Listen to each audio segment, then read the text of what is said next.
Wine, also known as Robert Chagulanyi, is in hiding after security forces raided his home last Friday. How are you? How's your family? I'm alive. I don't know how my family is. He spoke to Al Jazeera.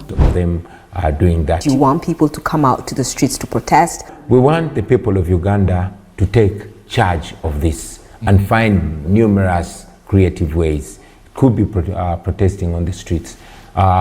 Some of us started protesting by holding high the national flag. It's not an election. It was a premeditated power grab and a military coup against the sovereignty of the Ugandan people. Most of the violence happened in areas like this. Several people were killed in some areas, allegedly by security forces. Police say they were containing a riot situation. Namutebi Oliver is grieving her son. He was shot by a stray bullet during running battles. He died for no reason. You're watching Mordecai Marissa Live Political Commentary. Please consider subscribing to help grow Uganda's Voices of Struggle ecosystem. Thank you. I cannot appreciate you enough for using your valuable time to always go on social media, break down things for people.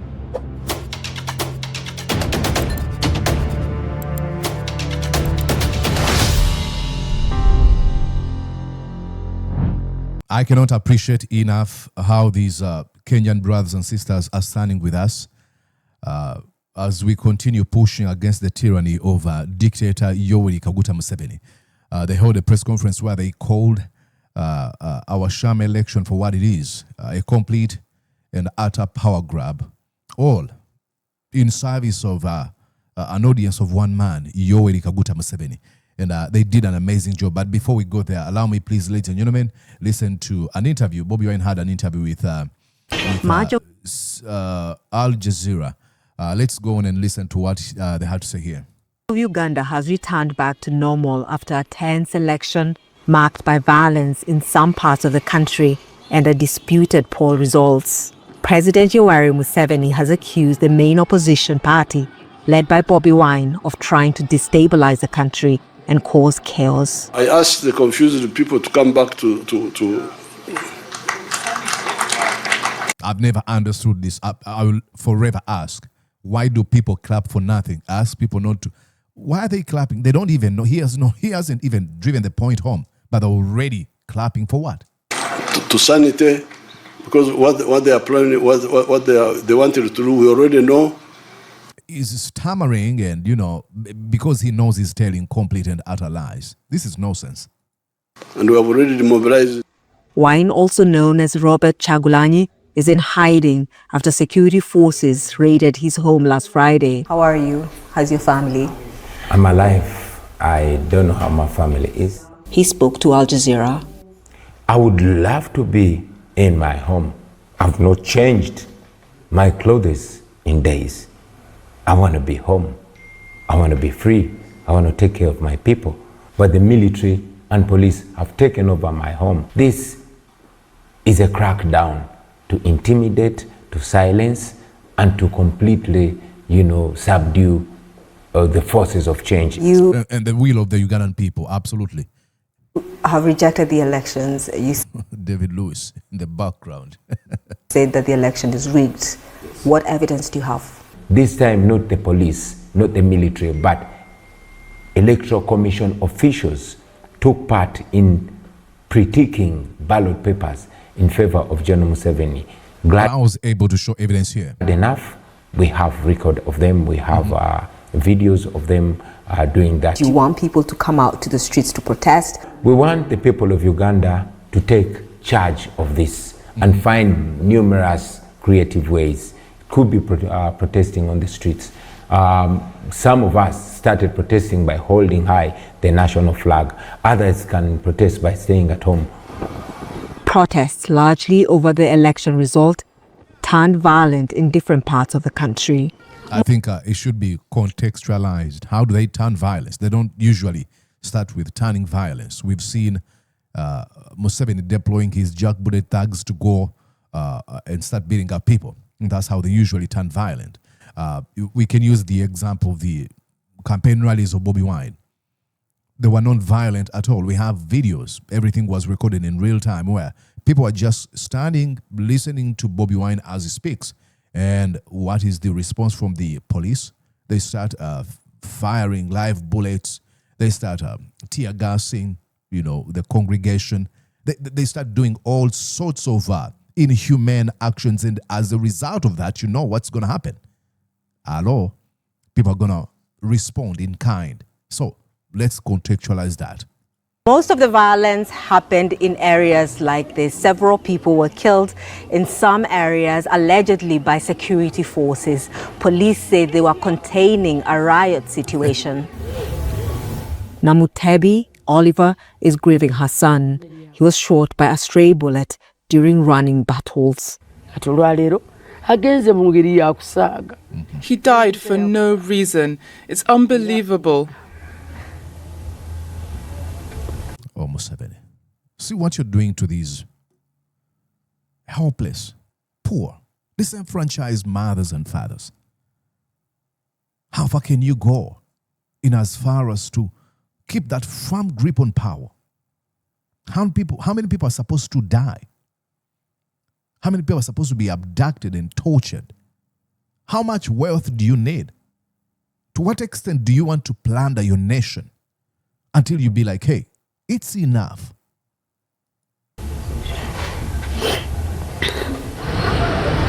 It's still unclear how many people died in this election, but what's clear is that many Ugandans remain fearful for their future. Catherine Soy, Al Jazeera, Mukono District. Amazing story right there. I'm glad they were able to locate Bobi Wine and they had an interview. Now, there's still heavy deployment on Bobi Wine's house. His wife has posted. I'll go on and read you a post here on Facebook. What she said, probably I can get it here. All right, Babi Chagulanyi. Let me type in here just a second. All right, yep, it's right here. This is what she had to say. Babi Chagulanyi. She wrote on her Facebook earlier today, and she said, you can read with me. We are not safe. Military men are inside our compound. Others are outside, all around our wall. They have infringed on our privacy for 6 days now. Last night, they banged our doors while insulting me and my husband. We are hungry. They have blocked food supplies from getting to us. We need our freedom. This is Babi Chagulanyi speaking about what Museveni is doing at this particular moment. Okay, let's go and listen to our Kenyan sisters and brothers who are standing in solidarity with us as we resist the tyranny of Yoweri Museveni. It's not an election. It was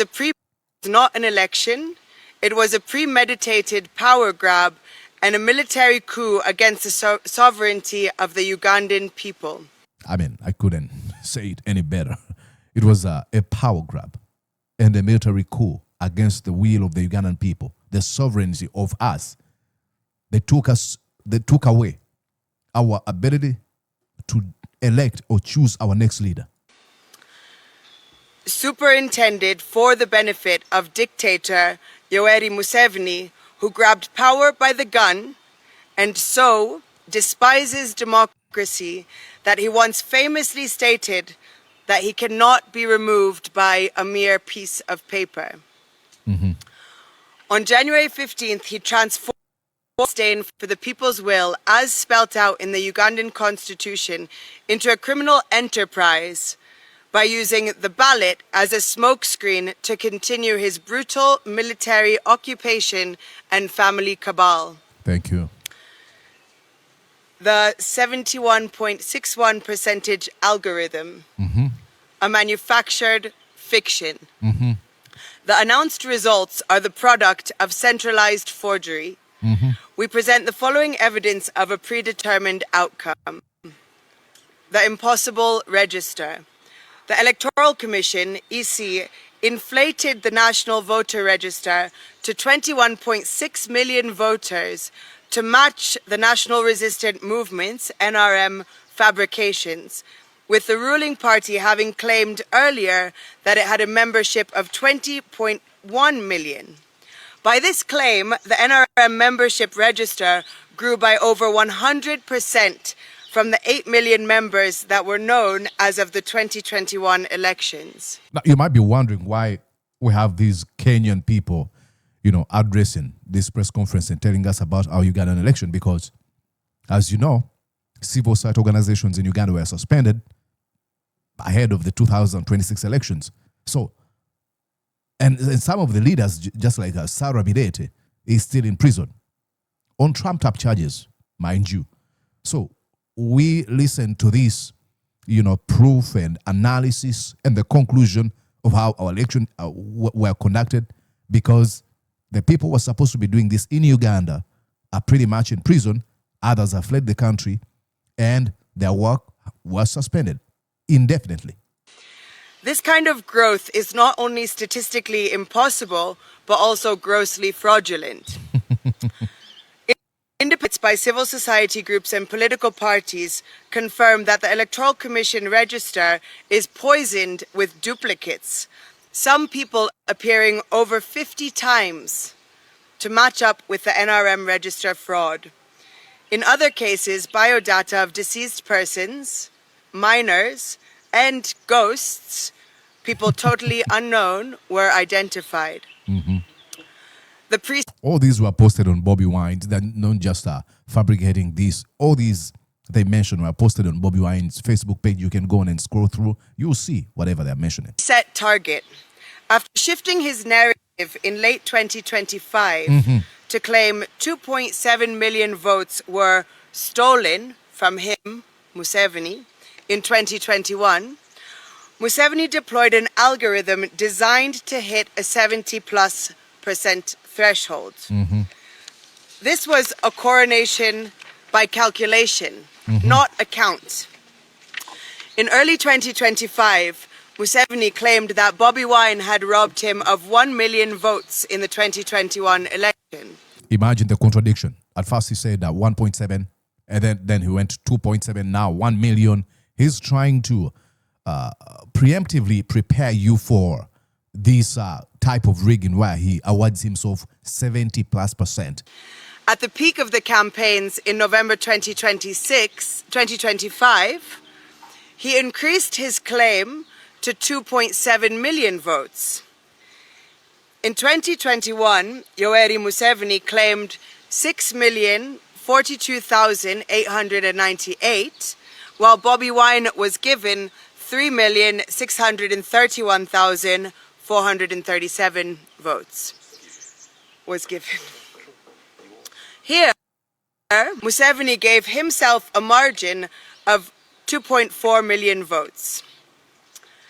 In the 2026 elections, Yoweri Museveni claimed 7,946,772 votes against Bobi Wine's 2,741,238 votes.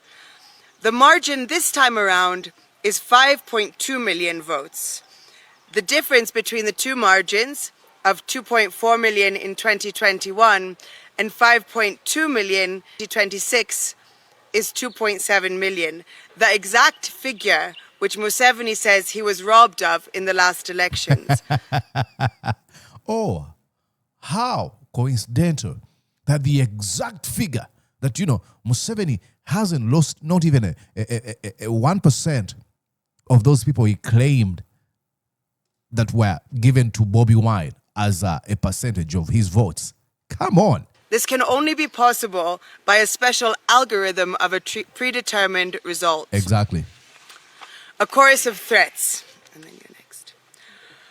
From General Muhoozi Kainerugaba's tweets vowing to crush opposition, to the parliamentary rhetoric of his Patriotic League of Uganda, PLU group, members like David Kabanda, Minister Balam Barugahara, and NRM regime leaders like Speaker Anita Among and Deputy Speaker Thomas Tayebwa, among others, the regime said months ago that the result was decided before the first vote was cast, similar to previous and regional elections. Unbelievable, sickening. Unbelievable. We are becoming we've been a laughing stock. We are not becoming. We've been a laughing stock for quite some time. And what really, when I was in high school, I used to read about the Nazi Germany, the days of Benito Mussolini, Mobutu Sese Seko, Idi Amin Dada. And then my question was always, what were the elites, the intellectuals, what were the smart men of that time doing? Only to wake up in 2026 to realize that the so-called educated, Harvard School, Oxford, all these folks who have attended elite schools are actually the ones behind the dictatorship. They're the ones that are manufacturing all this nonsense that we see. Then I realized, so Hitler was actually using educated men and women to send Jews in gas chambers. I don't know what to say. I become speechless most of the times when I make all these comments. And before that, we had our brothers Nicholas Oyo and Bobu Njaji, who were abducted in Uganda a few months ago.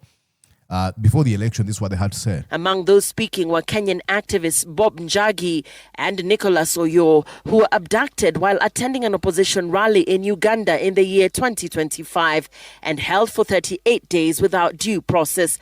They have since filed a petition against the Ugandan government, arguing their detention reflects a rapidly shrinking democratic space ahead of the polls. It's been shrunk for some time. It's not a rapidly shrinking. It's been shrunk for quite some time. Ideally, elections are supposed to be held in an environment that is conducive to a free, fair, credible, transparent, verifiable, accountable election so that the sovereign will of the people can be exercised. The Electoral Commission, led by Justice Simon Mugenyi Byabakama, has managed the affairs of the Commission in a manner that strongly suggests that he is a puppet of the ruling elite. Mic drop right there. He's a complete puppet. No doubt about that. We need a reboot of sorts. I think I saw Jonathan making the same, echoing the same sentiment. We need a reboot of sorts. It's a complete dead country. And folks who are sympathizers of the regime might not be able to see this because they benefit from the rotten way the government is being run. As long as they get crumbs, then that's the height of selfishness, because in the end, you won't be here forever. A country that you have broken, you have brought to its knees, will without doubt be the country where your children and your grandchildren will live. So the biggest question is, do you even care? Looks like you don't. Okay, lastly, we had religious leaders. These folks I really don't care about them, religious leaders. They posture like they even care. A few days ago, they were invited by Museveni at his residential home in Rwachitura, Western Uganda. And he launched what you would call it, a lying spree where they were just listening. Even when they left the home, they didn't go on to call him out. They wake up every Sunday or every Friday to go and talk to their congregation in churches. Hey, do not lie. That's one of the commandments of God. But when Museveni was telling lies, nobody raised their hand to be like, oh, this is a lie. And I understand maybe you may not be able to do it, but probably when you go to your people to preach, you should be able to call it out. So now they visited the home of Bobi Wine to meet with the wife.